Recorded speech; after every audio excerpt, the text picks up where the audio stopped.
Hello and welcome to Michael's Minty Music for today. Today we review the Velvet Underground's 1970 album, Loaded. It's really good, definitely a really well put together album with a lot of quality tracks.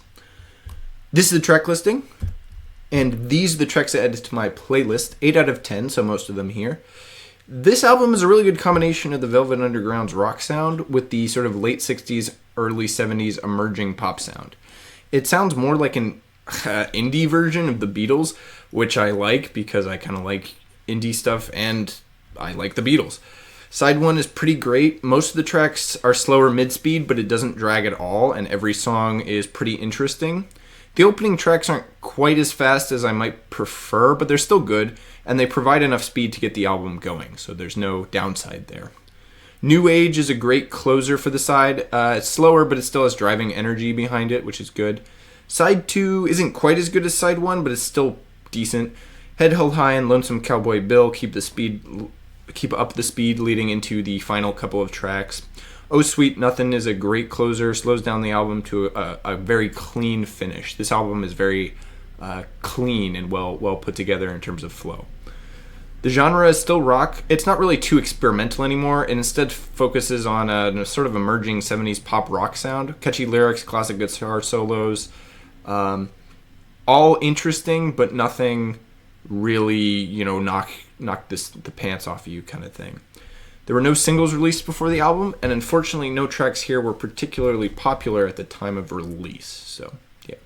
My favorite track, probably Sweet Jane. It's one of the more upbeat, kind of has a good energy tracks on the album, although I also really enjoyed the next track, Rock and Roll. It's pretty close between those two for my favorite here, and those two I think are definitely the best ones here. I ranked this album second out of the 4 Velvet Underground albums I've heard so far. It's pretty close between this one and their debut album. They're both really good albums with mostly high-quality tracks. I think the Velvet Underground and Nico is better, though. It's more experimental. Although it is less experienced, Loaded is a great album, but it feels a little safe at times. They weren't really trying to come up with unexpected stuff here, while on their debut there's a few experimental sounds that are really, really incredible. Loaded is mostly sort of by the book. Both albums are definitely a clear step above their 1968 and 1969 albums, though, just in terms of variety and overall quality.